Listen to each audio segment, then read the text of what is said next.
لا حول ولا قوة إلا بالله العلي العظيم. بسم الله الرحمن الرحيم. الحمد لله الذي هدانا لهذا وما كنا لنهتدي لولا أن هدانا الله لقد جاءت رسل ربنا بالحق حمدا أزليا بأبديته وأبديا بأزليته، والصلاة والسلام على الرسول النبي الأمي سيدنا المؤيد بشيرنا المسدد نذيرنا المجدد المصطفى الأمجد والمحمود الأحمد أبي القاسم محمد.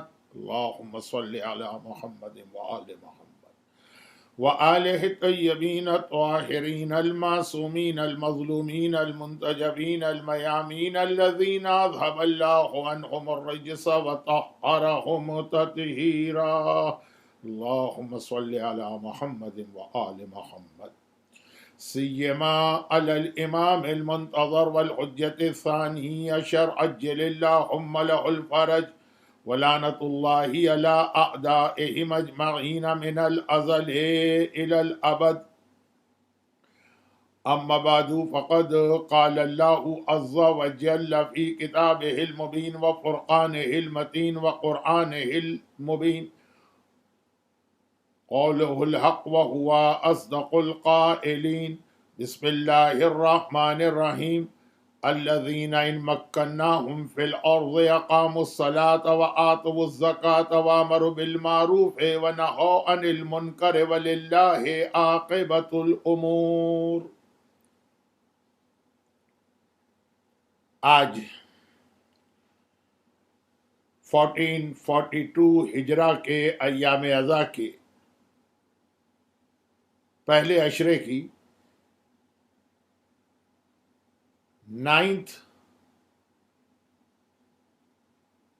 محرم کی ڈیٹ ہے اور عاشور نائٹ شب عاشور شروع ہو چکی. جعفری سینٹر اٹلانٹا میں امام زمانہ کے عنوان پر جہاں تک گفتگو پہنچی تھی، آج اس کا ایک بہت اہم تعلق کربلا کے واقعے سے بن رہا ہے. شب عاشور، عاشور کی رات، 9 محرم کو ہم لوگ تاسوعا کہتے ہیں. عربی میں تسعہ کے معنی ہی 9 ہے، تاسوعا. اور 10 محرم کو عاشورہ. تاسوعا کا دن اختتام کو پہنچا ہے، رات آ گئی ہے اور کل عاشورے کا دن ہے. گلستان فاطمہ کے اجڑنے کی تاریخ ہے. یہ بھرا ہوا گھر کل برباد ہونے جا رہا ہے. آج کا دن جو گزرا 9 محرم، جیسا کہ میں نے عرض کیا کہ اس کا نام ہے تاسوعا، اور اس کے حوالے سے ہسٹری میں ایک جملہ آیا ہے and that's enough. یہ ایک جملہ امام کے تمام مصائب کو بیان کرنے کے لیے کافی. تاسوعا الیوم حوصر فیہ الحسین. یہ وہ دن ہے کہ جب حسین چاروں طرف سے گھیرے میں آ گئے. قد حوصر فیہ الحسین، حسین کو محاصرے میں لے لیا گیا. سارے راستے بند ہو چکے، نہ کوئی یہاں سے باہر جا سکتا ہے نہ باہر سے یہاں آ سکتا ہے. میرا آقا اور مولا سرکار سید الشہداء ہے اور اس کی ایک مختصر سی جماعت ہے.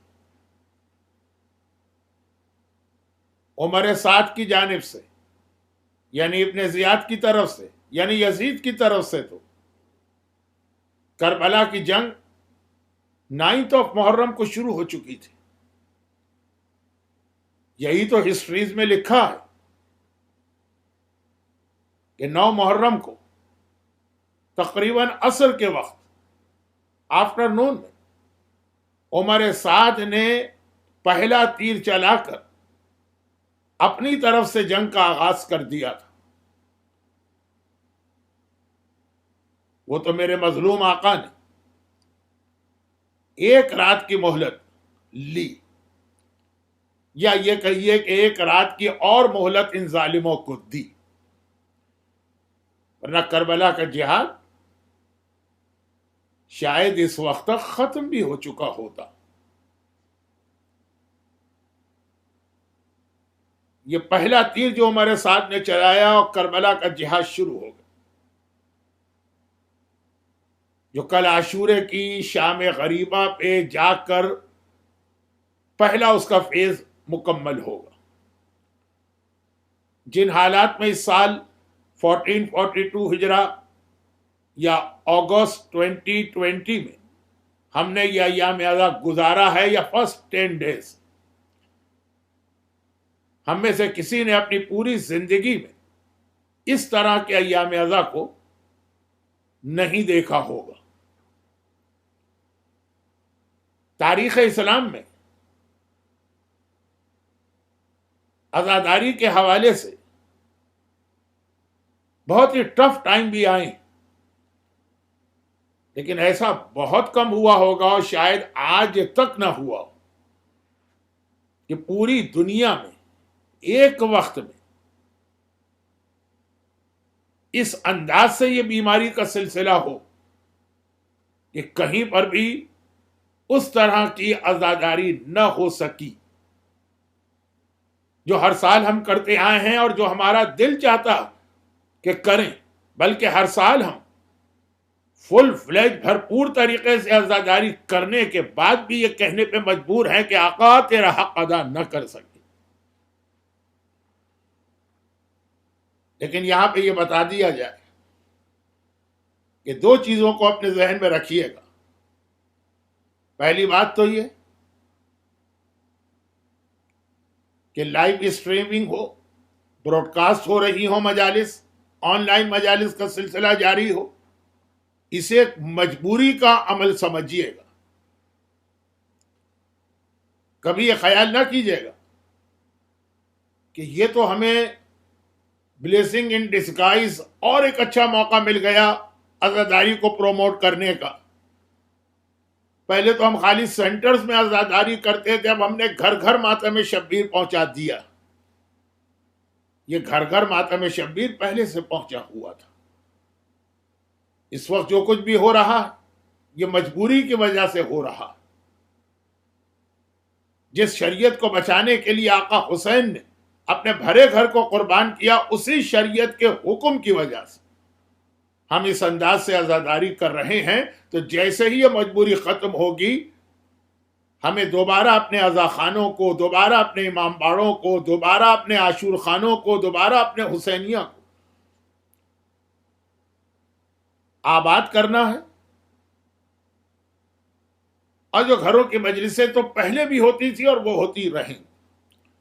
اور دوسری بات ذہن میں یہ رکھیے گا، اب یہ ذرا سا مجھے اچھا نہیں لگ رہا ہے، لیکن چونکہ ہر سال جب عزاداری شروع ہوتی ہے تو یہ پرابلمز بھی شروع ہو جاتے ہیں، جس کو میں اب ڈسکس کرنے جا رہا ہوں آج کی مجلس کے شروع میں. پوائنٹ نمبر 2،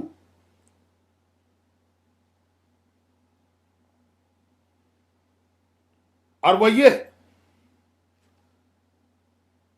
کہ جس انداز کی اس وقت عزاداری ہو رہی، اچھے نہیں ہیں جملے، لیکن وقت کی کمی کی وجہ سے جس انداز سے بھی میں بات کروں، میری ورڈنگ سے زیادہ میری نیت اور میرے میسج پہ غور کیجیے گا. تو اس کی وجہ سے ہونا تو نہیں چاہیے، لیکن شاید اس سال عزاداری میں لوگ کم خرچ کریں، کم ڈونیشن آئیں. ایک بہت بڑا جو عزاداری کو سپورٹ ملتا ہے، علم، تابوت، گہوارہ، مشق، تعزیہ، یہ جو مختلف ہماری زیارتیں ہوتی ہیں، صاحبان ایمان اس میں دل کھول کے خرچ کرتے ہیں، منتیں تو پوری کرتے ہیں، اس کے علاوہ جو ان کی جیب میں ہے وہ نکال کے رکھ دیتے ہیں۔ اب یہ مجبوری کے عالم میں جس انداز سے عزاداری ہے دنیا کے کئی علاقوں میں، شاید اس طرح سے یہ تبرکات اور یہ شبیہ برآمد نہ ہو سکے۔ کچھ علاقوں میں تو بہرحال یہ پاسبل ہوگا، لیکن شاید کچھ علاقوں میں نہ ہو۔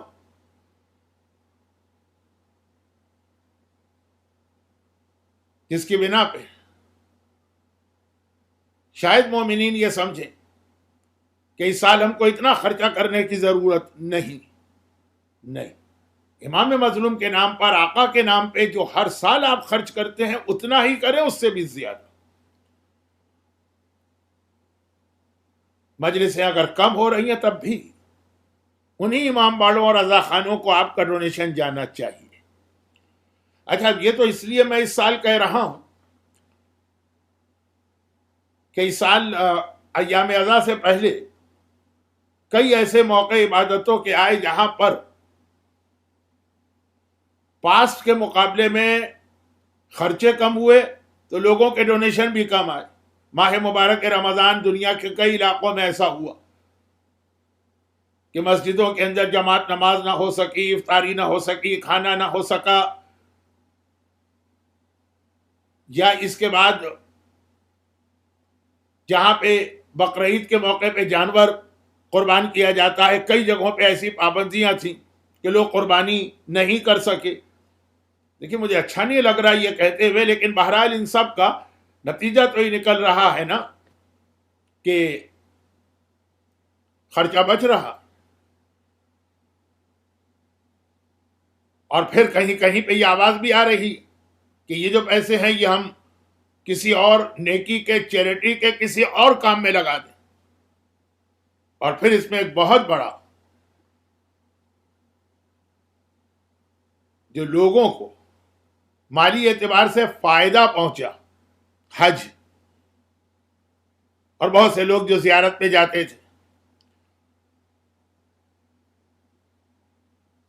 تو ذہن میں یہ رکھیے گا کہ جو آپ ہر سال خرچ کرتے آتے ہیں وہ تو آپ نکال کے ایک طرف رکھیں کہ یہ تو ہے آقا حسین کے لیے، یہ تو ہمیں وہاں پہنچانا ہی پہنچانا۔ لیکن ویسے ہی اوور آل جیسا کہ میں نے کہا کہ ہر سال ایام اضحیٰ میں ایک ڈسکشن ہماری قوم میں یہ شروع ہو جاتا کہ ہم عزاداری پہ اتنا خرچ جو کر رہے ہیں تو اس کا کیا کوئی ایسا بینیفٹ ہے؟ کریں عزاداری، یعنی جو لوگ ہوتے ہیں وہ یہ کہتے ہیں، مگر ذرا سا خرچ کم کر دیں۔ گھروں کی مجلسیں زیادہ لوگوں کو محسوس ہوتی ہیں، امام باڑوں کی مجلسیں لوگوں کو زیادہ محسوس ہوتی ہیں۔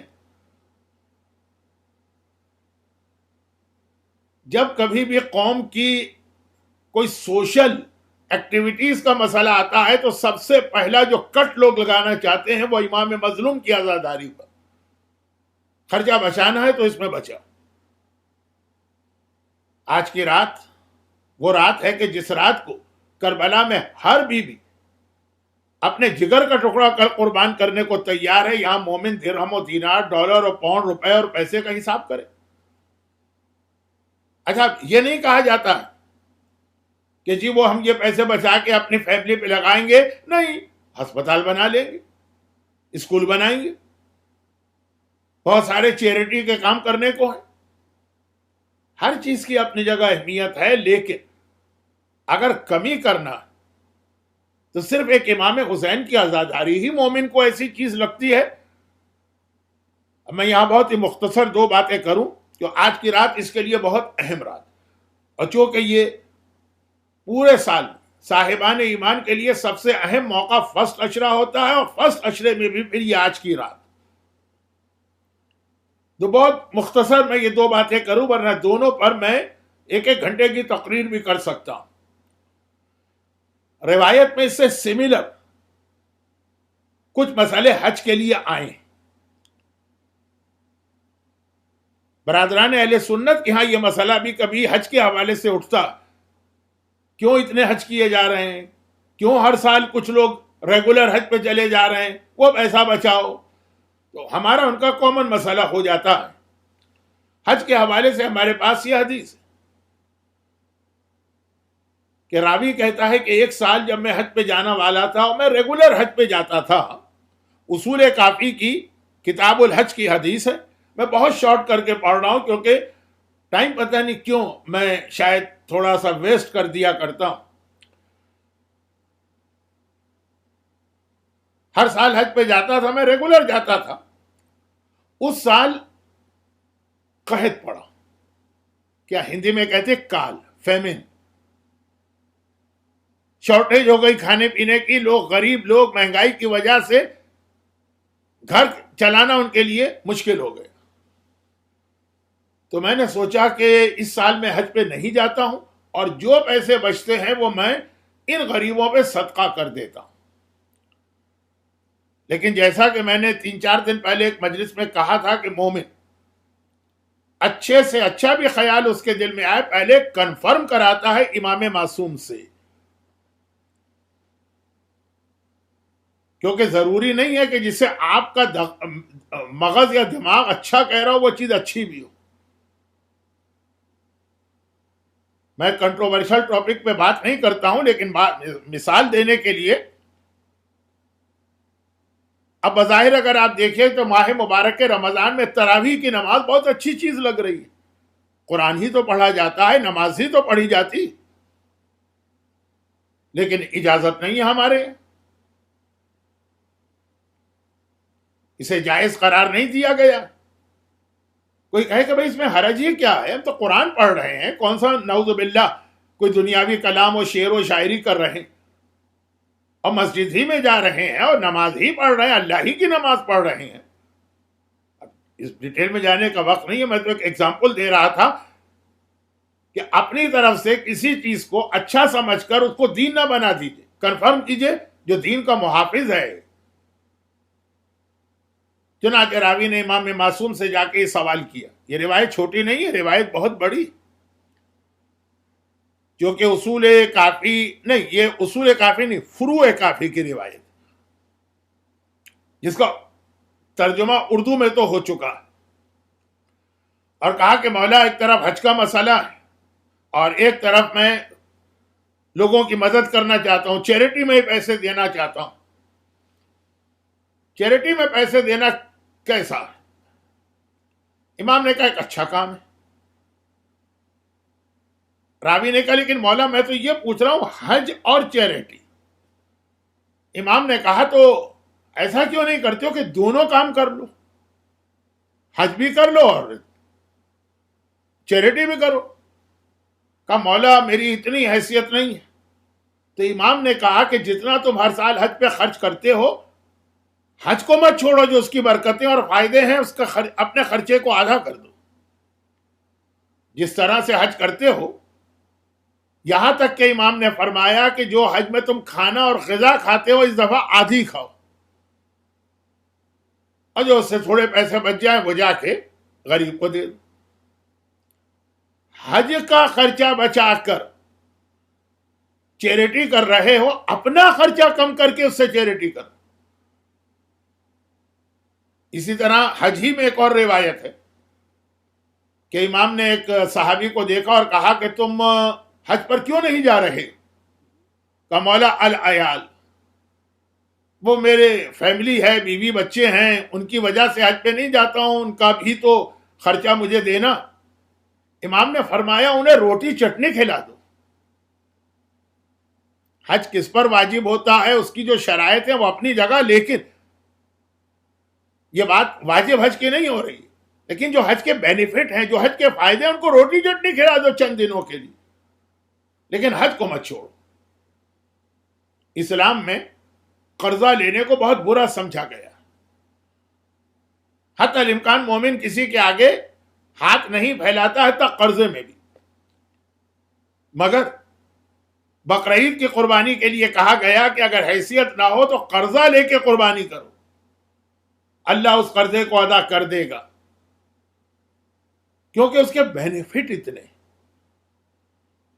ایک چیز ہوتی ہے حکم خدا پر عمل کرنا تاکہ آخرت میں ثواب ملے, وہ اپنی جگہ, اور ایک ہے کہ وہ عبادتیں جس کا دنیا میں بھی آپ کو ایک فائدہ ملتا ہے، وہ دوا کی طرح ہوتی ہے۔ جب آدمی کو دوا کی ضرورت پڑتی ہے تو وہ اپنے گھر کے باقی خرچے روک کر دوا خریدتا ہے۔ ہو سکتا ہے بعض مثالیں ویسٹرن کنٹریز میں پوری نہ ہو، لیکن میں یہ خیال کرتے ہوئے کہ میرا مجمع جو ہے وہ 40 پلس کا ہوتا ہے، اور یہ سب انڈیا پاکستان کے حالات کو دیکھے ہوئے، اور خاص جعفری سینٹر اٹلانٹا میں تو احمد آباد اور انڈیا ہی کے لوگ ہیں، تو اس کے جو بینیفٹ ہیں یہ سمجھ لو کہ جیسے دوا ہے، جب دوا کی ضرورت پڑتی ہے یا علاج کی ضرورت پڑتی ہے، آدمی اپنے کتنے دوسرے ضروری خرچے روک لیتا۔ پتہ چلا کہ ہمیں بائی پاس کو آپریشن کرنا ہے، پھر میں انڈیا کی مثال دے رہا ہوں، بہت سے ضروری خرچے روک لیں گے، کہیں گے کہ نہیں یہ زیادہ ضروری۔ تو حج، بقرعید کی قربانی، لیکن ان سب سے زیادہ برکت لانے والی چیز، فائدہ لانے والی چیز ہے یہ عزاداری امام مظلوم۔ ایسا نہ ہو کہ آپ میں سے ہر سال جتنا عزاداری میں خرچ کیا کرتا ہے یا سینٹرز کو دیا کرتے ہیں، اس سال دیکھیں کہ خرچہ کم ہے یا موقع نہیں ہے، سینٹر جا ہی نہیں رہے۔ یہاں پہ میں بھائی عزاداری امام مظلوم کیا ہے؟ شہزادی کونین فاطمہ زہرا سلام اللہ علیہا کی دعا حاصل کرنے کا طریقہ ہے۔ شہزادی کی دعا ہم کو مل جائے، اس کے لیے تو آدمی اپنے اور اپنی اولاد کو بھی قربان کر دے کہ یہ کوئی مہنگا سودا نہیں اگر اس کے بدلے میں یہ دعا ہم کو مل رہی۔ تو چونکہ آج کل دنیا کے حالات ایسے، خاص طور پر جن علاقوں سے آپ کا تعلق ہے، اور بہت اچھی بات ہے کہ آپ اپنے اصلی علاقوں کو بھول نہیں رہے، لیکن یہ اس طرح سے نہیں ہو جانا چاہیے کہ عزاداری کے خرچوں کو کم کر کے آپ جائیں گے۔ اب آئیے، میں نے کہا 2 باتیں بتاؤں گا، پہلی بات بھی پھر بھی لمبی ہوگی، دوسری بات اور شارٹ کر کے بتاتا ہوں لیکن وہ بھی ضروری۔ جب ایران کا اسلامی انقلاب آیا اور اس کے فوراً بعد صدام کو تیار کر کے ایران پر اٹیک کرایا گیا، ایک اچانک اٹیک بھی تھا، اور اس وقت ایران میں انقلاب آیا تھا، بھی سارے سسٹم ٹوٹ پھوٹ گئے، آرمی تک ایران کی ختم ہو گئی تھی۔ چنانچہ شروع میں کافی نقصان ہوا، بڑے بڑے ایران کے شہر، خرم شہر، آبادان، یہ بڑے بڑے شہر تھے، تباہ ہو گئے، ملینر لوگ بھکاری بن کے تہران آ گئے جو کیپٹل تھا، جن کی پتہ نہیں کتنی پراپرٹیز تھی خرم شہر یا آبادان یا اس کے اطراف کے علاقوں میں، وہ فٹ پاتھ کے اوپر سلیپنگ بیگ ڈال کے یا میٹرس ڈال کے رات گزارنے پہ مجبور۔ تو اب اس کے بعد جو فرسٹ ایام ازا آیا، ایران میں بھی کچھ ایسے ریفارمسٹ ہوتے ہیں جو اپنے حساب سے ریفارم کرنا چاہتے ہیں، کہا کہ ہر سال تو ہم عزاداری میں اتنا خرچ کرتے ہیں، اب اس سال تو اتنا بڑا پرابلم آ گیا، اتنے ریفیوجی آ گئے، اتنا ہمیں ان کا خیال کرنا ہے، تو ہم عزاداری کو اس سال ذرا لمیٹڈ کر دیں گے، کم کر دیں، اور جو پیسے بچے اس سال ان پہ لگا دیں، پھر اگلے سال دوبارہ ہم عزاداری میں جائیں گے۔ یہ تو پھر بھی ذرا سے عزاداری کا خیال کرنے والے ہیں، ورنہ بہت سے لوگ تو نعوذ باللہ نعوذ باللہ نعوذ باللہ یہ سمجھتے ہیں کہ عزاداری پہ کچھ خرچ کرنے کی ضرورت ہی نہیں۔ اچھا، جب یہ ایٹماسفیئر ایران میں بن رہا تھا، اور ذرا دیکھے بات جینین نہیں لگ رہی، جنگ ہو رہی ہے، جنگوں میں شہر تباہ ہو گئے ہیں، وہ سارے کے سارے مستحق لوگ ایران میں آ گئے ہیں، یہ وہ ہیں جو عزت والے ہیں، پہلے پتہ نہیں کتنے لوگوں کو یہ مدد دیتے تھے، آج ان کی یہ حالت ہے کہ ہاتھ پھیلا رہے ہیں۔ مگر امام خمینی رضوان اللہ علیہ نے اس وقت جو محرم کا میسج دیا، ہر سال مختلف موقعوں پر، مثلا حج پر ایک میسج جاتا ہے، ایام ازا میں ایک میسج آتا ہے، یہ 1981 امام خمینی کی ساری اسپیچز پرنٹ ہو کے پبلش ہو چکی ہیں، تو 1981 کا ان کا خطبہ پڑھ لیجئے گا محرم، بہت لمبی بات تھی لیکن میں مختصر اس کا ایک ٹکڑا خالی پیش کر رہا ہوں۔ فرماتے ہیں کہ کیا جب کبھی بھی غریب کی مدد کی بات آئے یا خرچے کم کرنے کی بات آئے تو صرف ایک امام حسین کی عزاداری ہی تم لوگوں کو نظر آتی، اپنے خرچے کیوں نہیں کم کرتے؟ اب جو ان کے جملے تھے اس کو میں ذرا سا انٹرپریٹ کروں، اپنا مکان بیچ کے ذرا چھوٹا مکان لے لو، اگر تمہارا مکان $500,000 کا ہے تو اس طرح سے چھوٹا مکان لو کہ $50,000 بچ جائے، وہ جا کے دے دو کسی غریب کو۔ تمہارے گھر میں اگر گاڑیاں ہیں تو ذرا سی سستی گاڑی لے کے جو پیسے بچ جائیں وہ جا کے دے دو۔ نہیں، اپنا تو وہی سارا کا سارا روٹین رکھنا ہے، جو کمی کرنا ہے، جو کٹ مارنا ہے، جو بجٹ کے اندر پیسے بچانا ہے، وہ سب آقا حسین کی عزاداری۔ امام خمینی بھی وہ چھٹے امام کی طرح جو حج کے مسئلے کو بتا رہے ہیں، واضح کر رہے ہیں کہ یہ والے انسٹیٹیوشنز کو کبھی نقصان نہیں پہنچنا چاہیے، بھرپور طریقے سے حصہ لو، ہر چیز اسلام میں بیلنس ہے، یہ کام بھی کرو وہ کام بھی کرو۔ راوی نے کہا دونوں نہیں کر سکتا تو امام نے کہا کہ چلو چلو ٹھیک ہے، تھوڑا سا اپنے گھر کا خرچہ بچا لو، روٹی چٹنی کھا لو چند دنوں کے لیے۔ اور اس کے اتنے بینیفٹ ہیں، آخرت کے بھی اور دنیا کے بھی، جیسا کہ میں نے چاند رات کی مجلس میں عرض کیا تھا کہ میدان کربلا کے اتنے بڑے جہاد میں بھی آقا حسین کو ہر وقت اگر خیال ہے تو اپنے شیعوں کا اور اپنے چاہنے والوں، ہم تو کوئی ان کا حق ادا نہیں کر رہے۔ تو یہ عزاداری انشاءاللہ باقی رہے گی، ہمارے اور آپ کے اس کے اندر حصہ لینے نہ لینے سے عزاداری کو کوئی نقصان نہیں پہنچے گا، کیونکہ شب عاشور کے مصائب میں جملہ آئے گا، ابھی یاد رکھیے کہ عزاداری ہماری اور آپ کی محتاج نہیں ہے، ہم عزاداری کے محتاج۔ اور آپ نے اگر اس سال اپنے آپ کو ان بینیفٹ سے محروم کیا تو ایک سال آپ کا ایسے ہی گزر جائے گا۔ لیکن صحیح معنوں میں آقا حسین کی عزاداری تو ہم اس وقت کریں گے جب خود آقا حسین کا ولی اور وارث اور بیٹا زمانے کا امام ظاہر ہوگا، اور اس کے ظاہر ہونے کے بعد جو ہم صف اعضا بچھائیں گے۔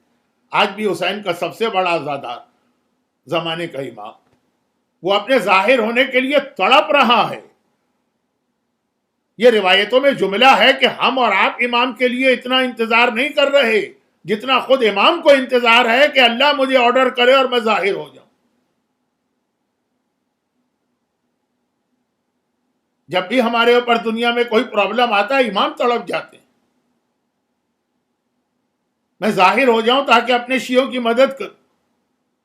اور پھر ہم سے زیادہ جب کبھی زمانے کا امام، یہ عزاداری کی تاریخیں آتی ہیں، یہ شب عاشور ہے، آج اس وقت امام زمانہ صف اعضا پہ بیٹھ کے آنسو بہا رہے ہوں گے، اور جو دعا کل آپ کریں گے کہ اللہ آپ کو خون حسین کا بدلہ لینے والوں میں شامل کرے، یہ دعا تو کل سب سے زیادہ امام زمانہ کریں گے۔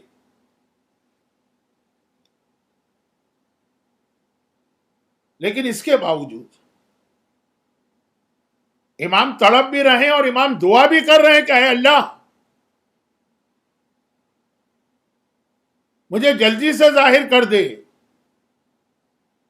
تو پھر بھی امام ظاہر نہیں ہو رہے، چلیں ہمارا اور آپ کا مسئلہ تو یہ کہ ہم نے دعا مانگی،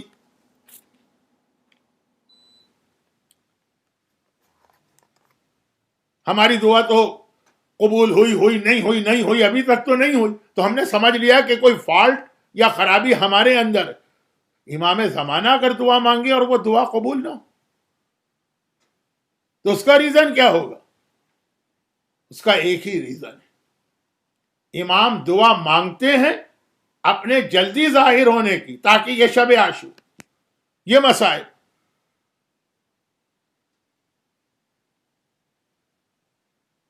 امام سے برداشت نہیں ہو رہے، لیکن فوراً اپنی دعا کو واپس لے لیتے۔ کیوں واپس لے لیتے؟ جب ہماری اور آپ کی حالت دیکھتے ہیں کہ ابھی ہم امام کے لیے تیار ہی نہیں۔ یہ 2 دن سے میری بات چل رہی تھی،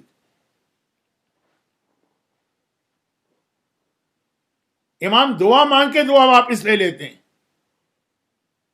کہ اے خدا مجھے ذرا سا دیر سے ظاہر کرنا، تھوڑا ڈیلے ہو جائے کوئی بات نہیں، لیکن میں یہ نہیں چاہتا کہ میرے شیعہ جو میری غیبت میں اتنے سال تڑپ تڑپ کے گزار رہے ہیں، میرے ظاہر ہونے کے بعد یہی میری تلوار سے مارے جائیں.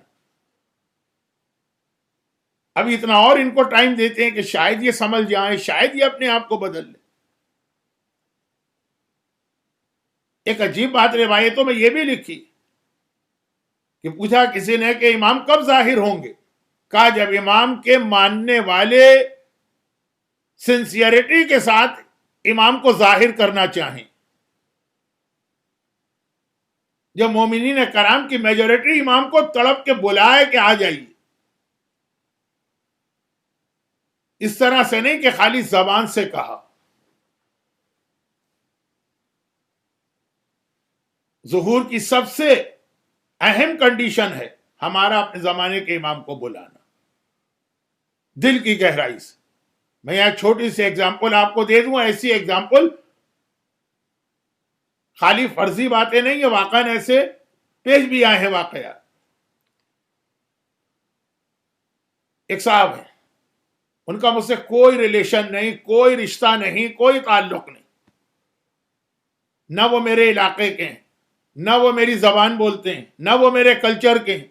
آپ سب تو تاج پور و جمال پور کے ہیں، میں جس علاقے کا ہوں وہ بالکل سینکڑوں میل دور رہنے والے. لیکن بہرحال مجلسیں سنی انہوں نے، کسی وجہ سے بڑے امپریس ہو گئے. شب عاشور ہے اس لیے میں ذرا سا جوک والا اسٹائل اختیار نہیں کر رہا ہوں کہ بہرحال ایسے بھی کچھ لوگ ہیں جنہیں میری مجلسیں پسند ہی نہیں آتی بلکہ وہ میرے فین بن جاتے ہیں، وہ ایسے ہیں. اب 46 ایئر ہو گئے مجھے مجلسیں پڑھتے ہوئے، تو اب وہ بہت پہلے سے میری مجلس سن رہے ہیں، جب خود بھی جوان تھے بلکہ یوتھ میں تھے. اور پھر زندگی کے مختلف مرحلے آئے، شادی ہوئی، شادی کے بعد اولاد ہوئی، اولاد کے بعد اب ان کی بیٹی اس قابل ہو گئی کہ بیٹی کی شادی ہو. اور وہ میرے پاس آئے اور آنے کے بعد کہا کہ مولانا میری بیٹی کی شادی ہونے والی ہے اور میں آپ کے پاس آیا ہوں. میں سمجھا کہ شاید وہ آئے ہوں گے اس کام کے لیے کہ بتا دیجئے کہ ڈیٹس میں سے کون سی ڈیٹ اچھی ہے. ہمارے یہاں اردو میں اس کو جنتری کہتے ہیں، آپ کے ہاں گجراتی میں کیا کہتے ہیں، لیکن بہرحال انڈیا میں اس کا رواج زیادہ اچھی تاریخیں بری تاریخیں نہیں. وہ اس لیے نہیں آئے، کہنے کہ مولانا میری بیٹی کی شادی ہے، آج میں جس اسٹیج پر ہوں، جیسی میری فیملی ہے، جیسا میرا گھر ہے، وہ صرف آپ کی وجہ سے. یہ مت سمجھیے کہ میں کوئی اپنی بڑائی ہانک رہا ہوں، ایسے لوگ ہوتے ہیں. اور اب میں یہ برداشت نہیں کر سکتا ہوں کہ میری بیٹی رخصت ہو اور آپ اس موقع پہ نہ ہو. آپ کا وجود ہونا ضروری ہے، چاہے باقی میرا کوئی رشتہ دار آ سکے کہ نہ آ سکے. تو میں تو اس لیے آپ کے پاس آیا ہوں کہ آپ بہت زیادہ ٹریولنگ بھی کرتے ہیں، مجلسوں کے لیے بھی جاتے ہیں، پھر حج پہ بھی جاتے ہیں، زیارت پہ بھی جاتے ہیں. آپ یہ بتائیے کہ سال میں کون سی تاریخ آپ کے پاس خالی ہے کہ آپ یہاں ہوں، میں اسی تاریخ کو اپنی بیٹی کی شادی رکھوں. ہمارے ہاں جو شادی کا کرائٹیریا ہوتا ہے ڈیٹ کا کہ جنتری دیکھی جاتی ہے، تاریخ اچھی ہے، تاریخ بری ہے، اس کے بعد یہ دیکھا جاتا ہے کہ رشتہ داروں میں سے کون سے باہر سے آ رہے ہیں، ان کی ویکیشن ہے اور ہالیڈیز ہیں، پھر یہ دیکھا جاتا ہے کہ میرج ہال اس دن خالی ہے کہ خالی، بہت ساری چیزیں. انہوں نے کہا کچھ نہیں، میں تو بس یہ چاہتا ہوں کہ آپ کی دعاؤں کے سائے میں میری بیٹی رخصت ہو. جو ڈیٹ آپ کہیں گے، سال میں جو تاریخ آپ بتائیں. میرا ان سے کوئی رشتہ نہیں، میرا ان سے کوئی تعلق نہیں، نہ میرے کٹم کے ہیں، نہ میری برادری کے ہیں، نہ میرے علاقے کے ہیں. میری لینگویج اردو ہے، ان کی لینگویج بھی کوئی اور ہے. لیکن اتنے خلوص اور محبت کے ساتھ انہوں نے کہا کہ میں نے اپنے کئی پروگرام کچھ کینسل کر کے، کچھ ڈیٹ ایڈجسٹ کر کے کہا کہ نہیں، جو آپ کی خواہش ہے اس کے حساب سے میں آؤں گا. دل خوش ہو رہا ہے. اس کے مقابلے میں ایک صاحب میرے اپنے فیملی ممبر، میری فیملی کے، اور بچپنے سے لے کے بڑھاپے تک ہم لوگ ساتھ ساتھ ہی رہیں. لیکن بہرحال معاشرے کو ان پہ اثر ہے، میری باتوں کا تو کوئی اثر نہیں. تو جیسے عام لوگ ہیں ویسے ہی وہ تھے. ان کی بیٹی کی شادی ہوئی. اب وہ اس شادی میں مجھے نہیں بلانا چاہتے ہیں، لیکن اب یہ کہ اتنا کلوز ریلیشن ہے، اور بہرحال مجلس پڑھنے کی وجہ سے آدمی کا ایک سوسائٹی میں اسٹیٹس تو بن جاتا ہے، ریلیشن بھی کلوز ہے. پھر تھوڑا سا اپنی فیملی میں شہرت رکھتا ہوں تو ان کے دل میں ہے کہ اگر ان کو نہیں بلائیں گے ہر آدمی پوچھے گا. اب وہ چاہتے بھی نہیں ہے کہ میں آؤں، منع بھی نہیں کر سکتے. اچھا کیوں نہیں چاہتے کہ میں آؤں؟ اس لیے چاہتے ہیں کہ ان کے یہاں مکس گیدرنگ ہے، پتہ ہے کہ مولانا آئیں گے ہنگامہ جوت دیں گے. ان کے یہاں شادی میں ڈانس ہے بچیوں کا، اور پتہ ہے کہ مولانا آئیں گے تو اس کے بعد یہ کہاں کا ڈانس، کیسا ڈانس. ان کی شادی کے اندر گانے بجانے میوزک کو سب کچھ ہو رہا ہے. ان کی شادی کے اندر وہی 2 4 5 مستنڈے نوجوان نامحرم وہ کیمرے لے کے اور وہ ویڈیو کے کیمرے لے کر وہ بڑی بڑی فلیش گنیں لے کے عورتوں میں گھسے چلے جا رہے. پتا ہے ان کو کہ میں یہ دیکھوں گا تو خاموش رہ ہی نہیں سکوں گا، بولوں گا، میرے پر واجب ہو جائے گا بولنا. ان کے آنے سے ہماری ساری شادی جو ہے وہ تباہ ہو کے رہ جائے گی. شادی تو ہمارے ایسی کا نام ہے نا، ہلا گلا شور شرابہ انجوائمنٹ مکس گیدرنگ گانا بجانا ڈانس، کئی ساری چیزیں، یہ سب تو یہ خراب کر دیں گے. مگر کیسے ان کو اگنور کریں؟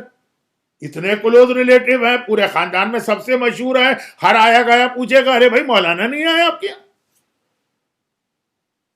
تو وہ آئے میرے پاس دعوت دینے کے لیے، کہا کہ میری بیٹی کی شادی ہے اس تاریخ کو، اور مجھے پتا ہے کہ آپ بہت بزی ہوتے ہیں، آپ کے پاس تو ٹائم ہی نہیں ہوتا ہے، اپنے گھر کو آپ ٹائم نہیں دے پاتے، آپ کی ٹریولنگ بھی بہت ہے، مجلسیں بھی بہت ہیں، تو مجھے بالکل برا نہیں لگے گا اگر آپ یہاں شادی میں نہیں آئے، آپ جہاں پہ ہوں وہیں سے ہم کو یاد کر لیجئے گا، ہمارے لیے تو وہی کافی ہے. دیکھیے مولانا، ہماری وجہ سے اپنا کوئی پروگرام نہ خراب کیجیے گا، ہماری وجہ سے کوئی مجلس نہیں چھوڑیے گا، ہماری وجہ سے کوئی محفل نہیں کیجیے گا، ختم کیجیے گا، ہماری وجہ سے ڈیٹ چینج نہیں کیجیے گا، ہمیں کوئی دکھ و صدمہ نہیں ہوگا، ہم آپ سے کمپلین نہیں کریں گے، اور جہاں بھی ہوں وہاں دعا کر لیجیے وہی کافی. 15 منٹ میں 100 دفعہ کہہ گئے کہ آپ نہ آئے تو کوئی بات نہیں، نہ آئے تو کہنے کو دعوت بھی دے رہے. کوئی آدمی بھی پوچھے کہ بھائی مولانا نہیں آیا، نہیں میں تو خود جا کے پہلا کارڈ ان کو دے کے آیا. لیکن کارڈ دیتے جا رہے ہیں، ہر جملے میں ایک جوتا میرے سر پہ مارتے جا رہے ہیں. اس دن میں خالی بھی تھا تو میں نے کہا ان کے ہاتھ تو جانا ہی نہیں. وہ باڈی لینگویج جو ان کی بول رہی ہے، جو ان کا اسٹائل بول رہا ہے، کون جائے گا؟ ذرا سے بھی آدمی میں غیرت ہے تو نہیں جائے گا. خود وہ کہہ رہا ہے کہ نہیں آئیے، وہ کمپلین ہے، لیکن بہرحال پہلا کارڈ میں آپ کو دے رہا ہوں، بڑی خوش قسمتی ہوتی، لیکن میں آپ کے کسی دینی کام میں رکاوٹ نہیں ڈالنا چاہتا ہوں.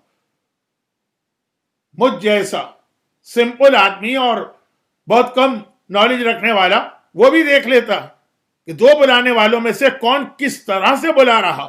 وہ غیر ہے، میں اس کے ہاں چلا گیا اپنے 10 پروگرام کینسل کر کے. یہ اپنا ہے، میں خالی بھی تھا تو اس کے گھر نہیں گیا. کیا امام زمانہ یہ محسوس نہیں کرتے ہیں کہ ہم امام کو کس طرح سے بلا رہے ہیں؟ دل کی گہرائی سے بلا رہے ہیں، سنسیئرٹی کے ساتھ بلا رہے ہیں، واقعاً بلا رہے ہیں، یا خالی ایک روٹین ہے، بچپنے سے عادت پڑ گئی ہے الاجل اجل کی، اجل اللہ کی، آئیے مولا آئیے. لیکن جس وقت یہ کہہ بھی رہے ہوتے ہیں اس وقت بھی ہمارا دل کہیں ہوتا ہے، دماغ کہیں ہوتا ہے، خالی زبان پہ ایک لفظ آ رہا ہوتا ہے.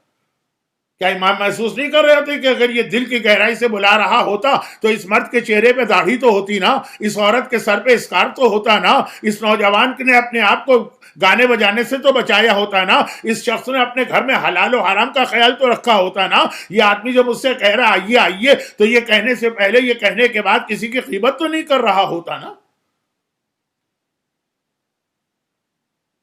کیا امام، نعوذ باللہ میں علم امامت کی بات نہیں کر رہا ہوں، وہ سب جانتے ہی جانتے ہیں، لیکن اس کے علاوہ ہمارا انداز، ہمارا اسٹائل، ہماری باڈی لینگویج، ہمارا اپنے آپ کو چینج کیے بغیر امام کو بلانا. یاد کیجئے سیکنڈ مجلس میں جو 1 محرم کا دن گزر کے ہوئی تھی، میں نے جملہ کہا تھا کہ اسی طرح سے کوفے والوں نے آقا حسین کو بلایا، آئیے مولا آئیے، مولا آئیے، مولا آئیے، خط بوریاں بھر دی، لیکن کسی قسم کا نہ اپنے آپ میں چینج لائے، نہ کوئی تیاری کر کے آئے. رزلٹ کیا نکلا؟ جب آقا نے مسلم ابن عقیل کے بارے میں خط بھیجا کہ میں اپنا سفیر بھیج رہا ہوں، تو ابن زیاد، اچھا ادھر یزید نے کوفے کا جو آلریڈی جو گورنر تھا اس کو چینج کیا ہے کہ بڑا لینینٹ ہے، یہ کنٹرول نہیں کر پائے گا مسلم کے جہاد کو. ابن زیاد کو اس نے گورنر بنا کے بھیجا، نیا گورنر آئے. مسلم آ چکے ہیں کوفے میں، اب کوفے والے سمجھ رہے ہیں کہ ہم نے مسلم کے ہاتھ پہ بیعت کر لی ہے اتنے ہزاروں آدمیوں نے، تو اب آقا حسین کی کنڈیشن پوری ہو گئی، اب وہ خود آئیں گے. ابن زیاد آئے، ڈیزرٹ میں سے آ رہا ہے. ڈیزرٹ کے اندر مرد بھی جب ٹریولنگ کرتے ہیں تو چہرے پہ نقاب ڈالتے ہیں تاکہ وہ جو ریت وغیرہ ہے، رمل ہے، مٹی ہے، اس سے چہرہ محفوظ رہے. وہ چہرے پہ نقاب ڈال کے آیا، کوفے میں انٹر ہوا، جہاں قدم رکھا کوفے والوں نے دیکھا کہ حسین آ گئے، حسین آ گئے، حسین آ گئے. سارا کوفہ جوش میں گھروں سے نکل آئے. ابن زیاد بھی مزہ لیتے ہوئے آگے بڑھا، اسے غصہ نہیں آ رہا ہے، وہ تو خوش ہو رہا ہے کہ میں تو سمجھ رہا تھا میں کوفے میں آؤں گا، حکومت قائم کروں گا، پھر مجھے ڈھونڈنا پڑے گا کون لوگ حسین کو بہت زیادہ بلا رہے ہیں. یہاں تو ابھی میں نے پگ رکھا ہے کوفے میں اور پتہ چل گیا کون لوگ بہت زیادہ ایکسائٹیڈ ہیں. سب کے چہرے سامنے آ گئے. وہ محل تک پہنچتے پہنچتے اس نے پہچان لی. لیکن بات یہ کیا تھی کہ یہی کوفے والے پھر اتنا چینج ہو گئے کہ اہل بیت کے لیے مشکل ترین موقع یہ کوفے کے بازار تھے. لیکن تفصیل میں گئے بغیر پیغام کیا تھا؟ بلایا، تیاری کوئی نہیں تھی، اپنے آپ کو نہیں بدلا، آنے والے کے بارے میں بھی کوئی معلومات حاصل نہیں کی تھی. جو ہمارے حدیث ہے ممات ولم یارف امام زمان ہی ماتا میتۃ الجاہلیہ، اگر تم معرفت کے بغیر مر گئے، معرفت امام کی. اور اس معرفت میں ایک چیز یہ سن لیجیے کہ سچا امام آئے گا نہیں جب تک کہ اس سے پہلے جھوٹے امام نہیں آئیں گے. اور اب میں وہ جملہ کہنے جا رہا ہوں جو عام مومنین کرام کی ایکسپیکٹیشن ہوتی ہے ظہور امام کے حوالے سے، اس کے اگینسٹ سائنس آف ظہور. سائن یہ ہر ایک کو بہت شوق ہے اس سبجیکٹ کا. اور اس کے اندر بھی جیسا میں نے کل کہا تھا، نماز قضا کی جائیں گی، زکوٰۃ کھا لی جائے گی، باپ کی عزت نہیں کی جائے گی، ماں کو گالی دی جائے گی، بیوی کی اطاعت کی جائے گی، یہ والی سائن نہیں چاہیے. سعودی عرب میں کیا ہوگا، بحرین میں کیا ہوگا، فلسطین میں کیا ہوگا، امریکہ میں کیا ہوگا، وہ سائن بتائیے. تو وہ جو روایت میں ہے کہ آخری امام، سچا امام جب آئے گا اس سے پہلے کئی جھوٹے امام آئیں گے. تو یہ بھی ہے کہ ان جھوٹے اماموں کے لیے جھوٹی سائن بنائی جائیں گی. وہی ساری جن کو ہم سائن آف ظہور سمجھ رہے ہیں نا، وہ بنائی جائیں گی، آرٹیفیشل، فیبریکیٹڈ، ہوم میڈ، تاکہ یہ کنفرم کیا جائے کہ یہی وہ امام ہے. تو اس لیے سائنس آف ظہور سے زیادہ اہمیت ہے امام کی صحیح معرفت حاصل کرنا اور اپنے آپ کو ویسا بنانا کہ جس کے بعد امام کہیں کہ ہاں اب یہ مجھے بلا رہا ہے تو یہ سنسیئرٹی کے ساتھ اور صحیح طریقے سے بلا رہا. اور اس کے لیے ایک جملہ سن لیجئے جس پر مجھے 15 منٹ بات کرنا تھی، لیکن اب تو مجلس کا وقت ہی ختم ہو گیا. اور یاد رکھیے، امام کا سپاہی بننے کے لیے ہر فوج کو جب آپ جوائن کرتے ہیں تو ٹریننگ لینا پڑتی. دنیا میں ایسا کہیں نہیں ہوتا کہ آپ گئے، آپ نے کہا میں آرمی جوائن کرتا ہوں، انہوں نے کہا آ جاؤ، آپ کا نام لکھا، اٹھا کے میزائل آپ کے حوالے کر دیے، اٹھا کے ٹینک آپ کے حوالے کر دیا، اٹھا کے فائٹر پلین آپ کے حوالے کر دیا کہ جاؤ بھائی شروع کر دو جہاد. ٹریننگ لینا پڑتی، سیکھنا پڑتا، فوج کے اصولوں کے مطابق اپنے آپ کو بنانا پڑتا. تو امام زمانہ کی فوج کی جو ٹریننگ ہے نا، اس کا نام ہے نماز. نماز اسلام کی صرف ایک بہت ہی اہم عبادت جو عقیدوں میں ولایت علی اور امامت اہل بیت کا عقیدہ ہے نا، جو اس کی امپورٹنس ہے، وہی عبادتوں میں نماز کی اہمیت. عقیدوں کی لسٹ بنائیں گے تو امامت کا عقیدہ یا ولایت کا عقیدہ جہاں جائے گا، اعمال کی لسٹ بنائیں گے تو نماز کا عقیدہ اس کے پیرلل آئے گا. کیونکہ نماز کے اور بہت سارے بینیفٹ ہونے کے علاوہ نماز ایک اٹ سیلف ایک کمپلیٹ ٹریننگ ہے کہ کیسے امام کی آرمی کو جوائن کیا جاتا. نماز نام ہے اس چیز کا. جہاں آرڈر آیا جھک جاؤ تو جھک جاؤ گے, زمین پہ گر جاؤ تو گر جاؤ گے. اتنی مرتبہ کھڑا ہونا ہے تو اتنی مرتبہ کھڑا ہونا. فجر کے وقت 2 مرتبہ 2 رکعت پڑھنا ہے تو 3 نہیں پڑھ سکتے. عشاء 4 رکعت پڑھنا ہے تو 2 نہیں پڑھ سکتے. سفر میں نماز آدھی ہو گئی تو پوری نہیں پڑھ سکتے ہو. رکوع 1 ہوگا تو سجدے 2 ہوں گے تو 2 رکوع اور 2 سجدے کر کے بیلنس نہیں کر سکتے ہو. نماز ایک کمپلیٹ ٹریننگ ہے نا. یہ تو میں نماز کے پازیٹو ایکشنز بتا رہا ہوں, اور جو نماز کے نیگیٹو ایکشن ہے وہ بھی لے لی. نماز نام ہے اس بات کا کہ تمہیں ہنسی آ رہی ہے ہنسو گے نہیں, رونا آ رہا ہے رو گے نہیں, بھوک لگ رہی ہے کھاؤ گے نہیں, پیاس لگ رہی ہے پیو گے نہیں, بولنے کا دل چاہ رہا ہے بولو گے نہیں, منہ پھیرنے کا دل چاہ رہا ہے چہرہ ہٹاؤ گے نہیں. اسی کا نام نماز ہے نا. دن میں 5 مرتبہ تو آپ کو منیمم یہ ٹریننگ دی جاتی, اور اگر آپ کو 11ویں امام کی حدیث کے مطابق 51 رکعت نماز پڑھتے ہیں تو کتنی مرتبہ ٹریننگ دی جا رہی. کھانے پہ کنٹرول, پینے پہ کنٹرول, سونے پہ کنٹرول, بولنے پہ کنٹرول, اپنے باڈی کے موومنٹ پہ کنٹرول کہ یہ ڈائریکشن کہ وہ ڈائریکشن, اور پھر کنٹرول اپنی جگہ جو آرڈر آ گئے. کبھی نہیں پوچھو گے کہ مطلب 2 رکعت کیوں نماز ہے, ہم کیوں نمازیں ساری نمازیں ایک جیسی پڑھیں, دن میں ساری نمازیں 3 رکعت. بلکہ مردوں کے لیے تو ایک مسئلہ اور, جہاں بولنا واجب ہے وہاں بولو گے مغرب اور عشاء کی پہلی 2 رکعتیں اور فجر کی زور سے. جہاں خاموش ہے تو خاموش رہو. یہ ٹریننگ ہے, مکمل ٹریننگ. نماز خود ایک اسپریچول پاور ہے. نماز خود اللہ کے قریب کرنے والی چیز ہے. نماز خود اسلام کا پلر ہے. اسلام کی پوری بلڈنگ جس فاؤنڈیشن پہ کھڑی ہے اس کا نام نماز. مگر نماز خود ایک بیسٹ ٹریننگ ہے رسول اور امام کا حکم ماننے کی اور رسول اور امام کی آرمی کو جوائن کرنے کی. اور یہ میسج بھی کربلا میں آج کی رات ملا جب آقا حسین نے 1 رات کی مہلت, ہسٹری میں لکھا ہے کہ لی. ہمیں پتا ہے کہ اصل میں تو ان ظالموں کو 1 رات کی اور مہلت دی, مگر سوال یہ ہے کہ یہ مہلت لی یا مہلت دی, تو ریزن کیا بتایا کہ بھائی ہم اپنی زندگی کو لمبے سے لمبا کرنا چاہتے ہیں, 1 دن اور ہم کو مل جائے. یہ ریزن بتائے. شاید کل ہماری کہیں سے مدد آ جائے, یہ ریزن بتائے.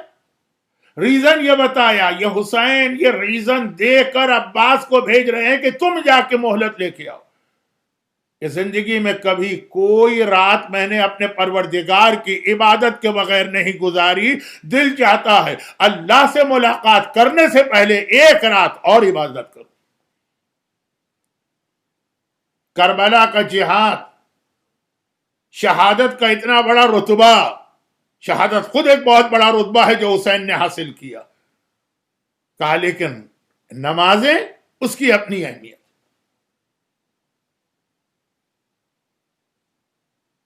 آج کی رات شب عاشوراء گئی.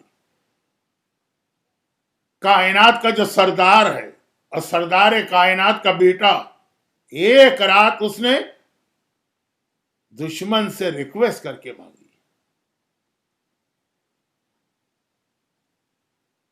اور بڑی عجیب رات.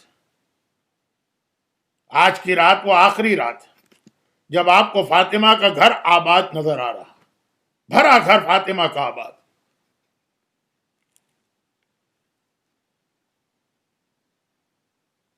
آج خیمے لگے ہیں, چراغ جل رہے ہیں,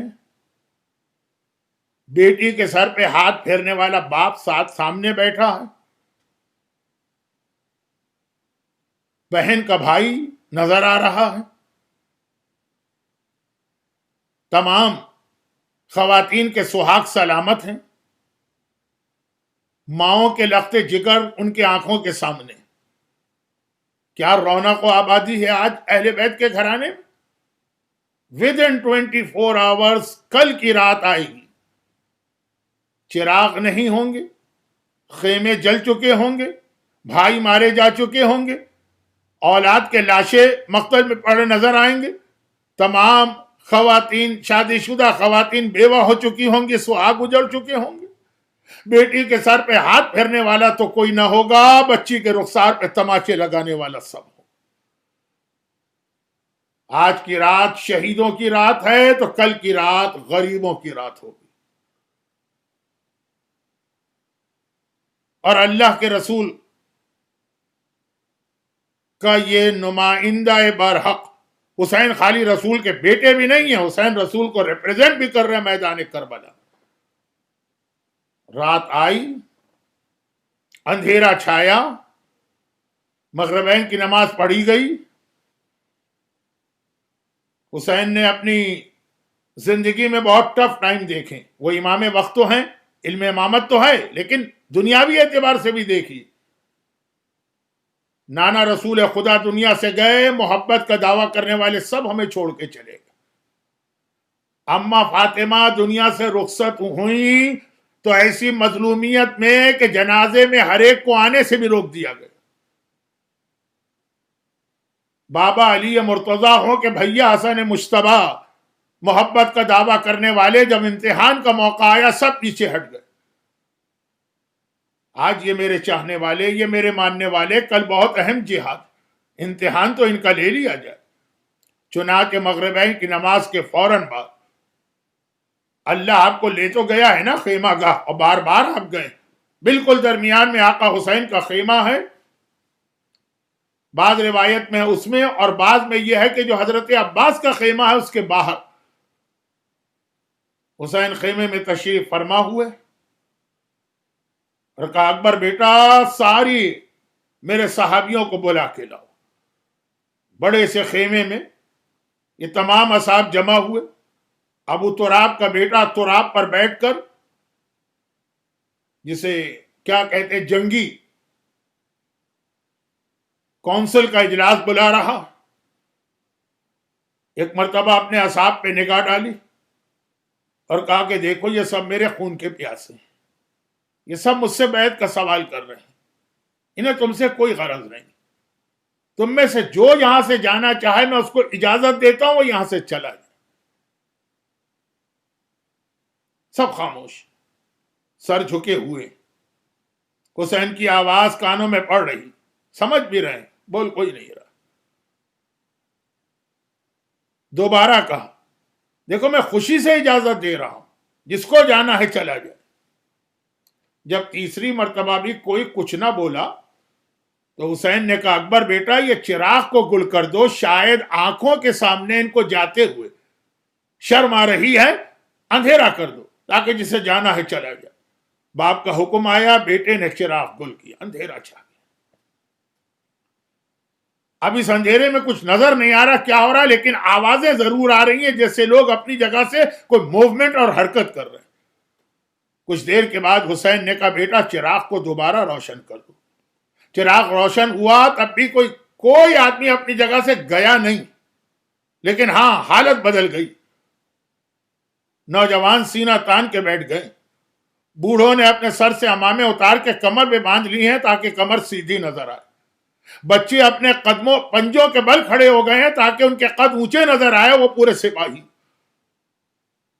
ہر ایک اس شان کے ساتھ نظر آ رہا کہ حسین نے کہا کوئی نہیں گیا تم میں سے, میں تو بار بار تمہیں اجازت دے رہا ہوں. بس یہ جملہ کہنا تھا کہ اب برداشت نہ ہو. حسین کے اس چھوٹے سے لشکر میں بریر حمدانی حافظ قرآن بھی ہیں, نماز شب کے پابند بھی ہیں, اور بہترین اوریٹر بھی. وہ کھڑے ہوئے اور کہا کہ میرے آقا حسین آپ بالکل ٹھیک کہہ رہے ہیں. میں نے آپ کے نانا کا بھی زمانہ دیکھا ہے, میں نے آپ کے بابا کا بھی زمانہ دیکھا. یقیناً آپ کو ہماری کوئی ضرورت نہیں ہے, ہمیں آپ کی ضرورت ہے. آپ ہمارے محتاج نہیں ہیں, ہم آپ کے محتاج ہیں. ایک بار ذوحیرقین کھڑے ہوئے اور کہا کہ حسین، آقا حسین، جو آپ کہہ رہے ہیں بالکل ٹھیک کہہ رہے ہیں، میں اس پہ عمل کرنے کو تیار ہوں، مگر اپنے گھر سے بہتر گھر بتا دیجئے تو میں جاؤں گا، اور اپنے در سے بہتر در بتا دیجئے تو میں جاؤں گا۔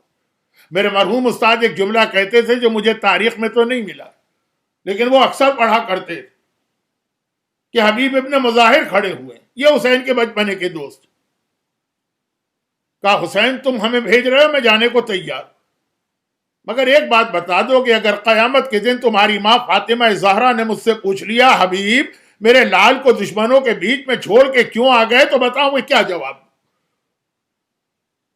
آقا حسین جیسا صابر، آنکھوں میں آنسو آ گئے اور ایک مرتبہ کہا خدا کی قسم، آدم سے لے کے میرے نانا تک، میرے نانا سے لے کے میرے بابا تک، بابا سے لے کے میرے بھیا تک، کسی کو ایسے بہترین صحابی نہ ملے جتنے اچھے صحابی مجھے ملے۔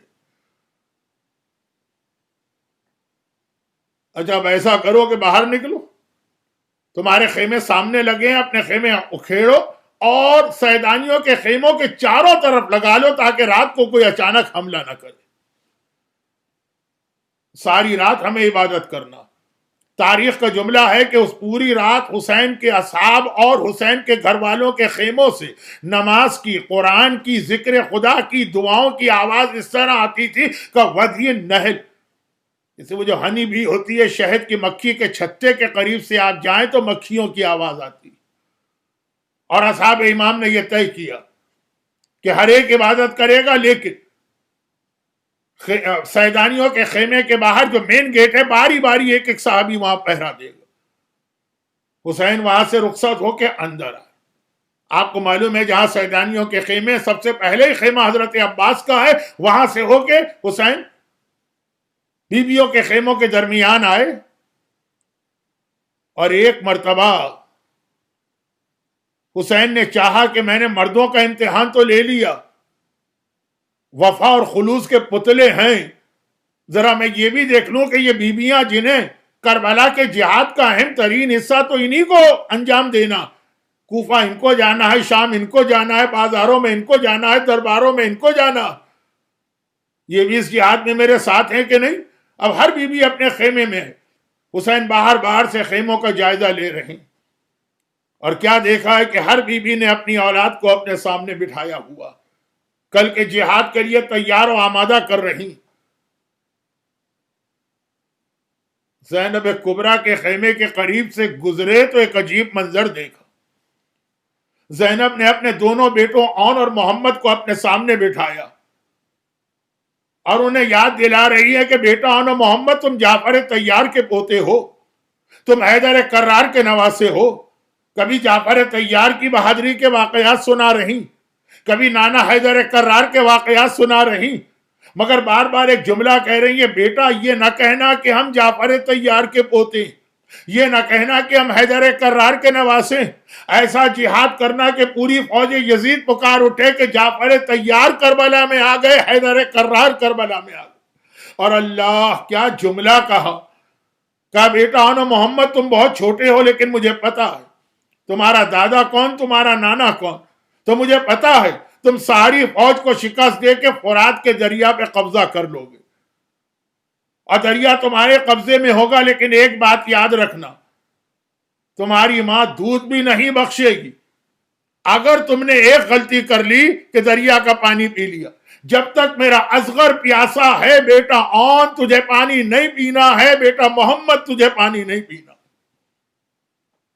حسین کی آنکھوں میں آنسو آ گئے، آگے بڑھے، ایک ایک خیمے کا حال کیا بتاؤں، ہر بیوی لیلا ہاتھ میں موم بتی لے کے اکبر کا چہرہ دیکھتی جاتی، اے میرے لال، اے میرے اکبر، کل یہی چاند سی صورت خون اور خاک کے اندر آلودہ ہوگی، تیری ماں اچھی طرح سے تیری زیارت کر لے، ام فروہ ہے تو قاسم کو تیار کر رہی ہے، صرف ایک خیمہ ایسا ہے جس سے بی بی کے رونے کی آواز آ رہی، اور یہ خیمہ ہے جناب رباب کا۔ یہی رات جعفری سینٹر، اٹلانٹا، مومنین اور مومنات جہاں جہاں یہ بیان سن رہے ہیں، یہی رات ہے۔ آپ اپنے گھروں میں آرام سے بیٹھے ہوں گے، مگر ایک بار حسین یا رونے کی آواز کس کے خیمے سے آ رہی؟ دیکھا تو کیا دیکھا کہ رباب کا خیمہ ہے اور رباب رو رہی، اور کس طرح رو رہی ہیں کہ اصغر کے گہوارے پہ سر رکھا ہوا ہے اور رو رہی۔ حسین کسی اور خیمے پہ نہیں گئے تھے،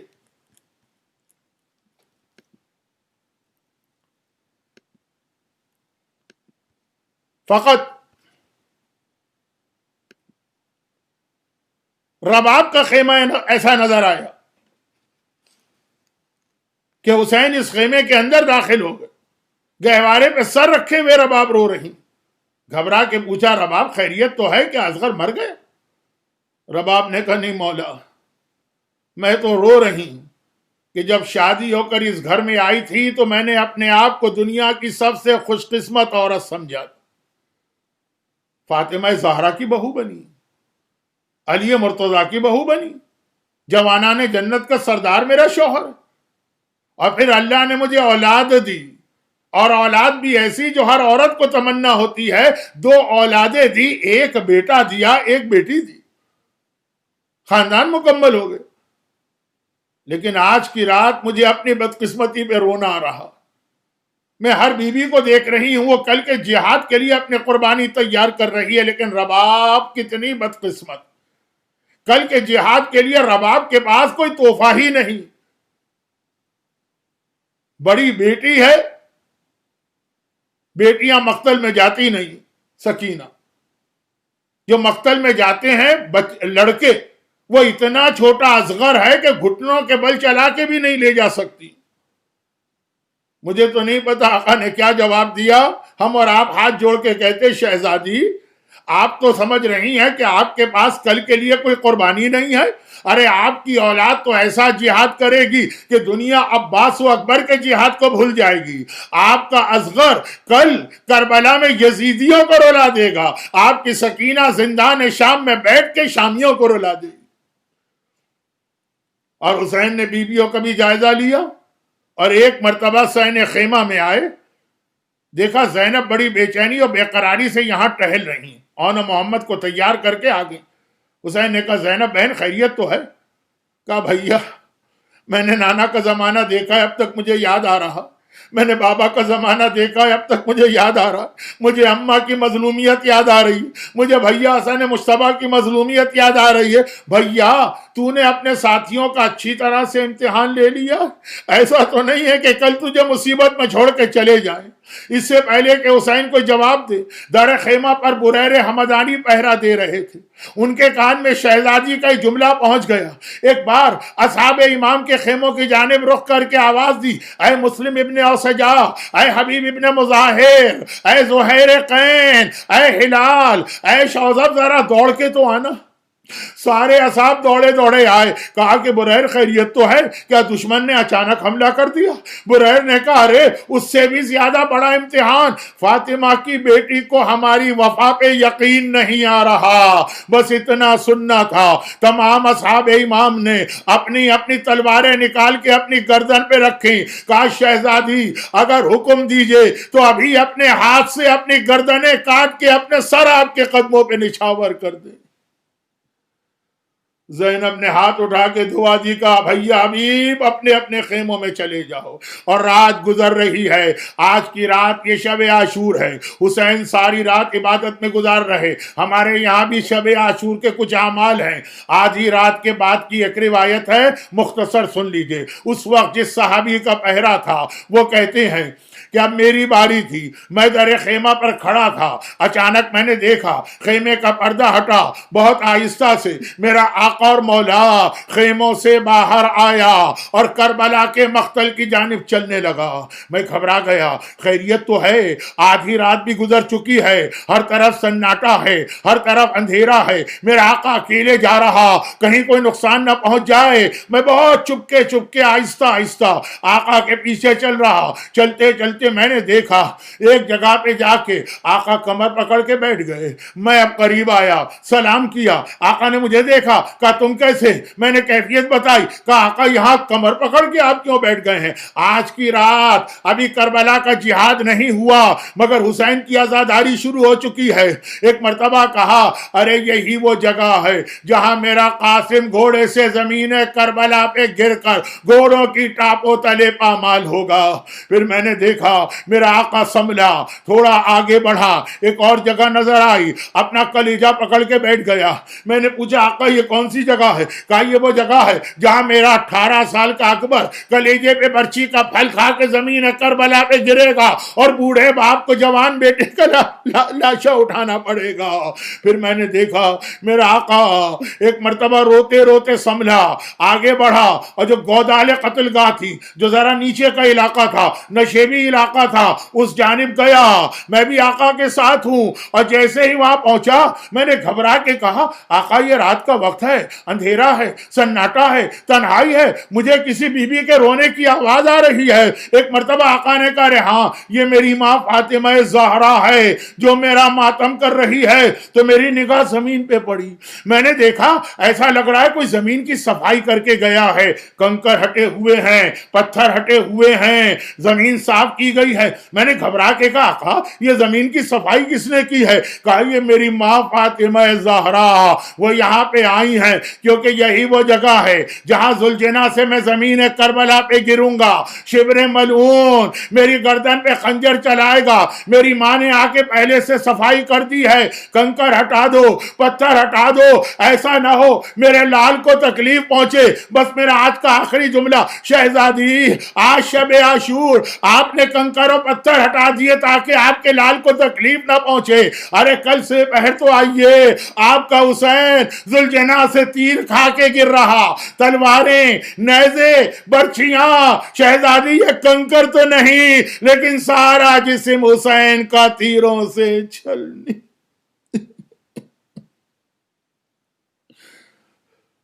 اجرکم اللہ, اجرکم اللہ.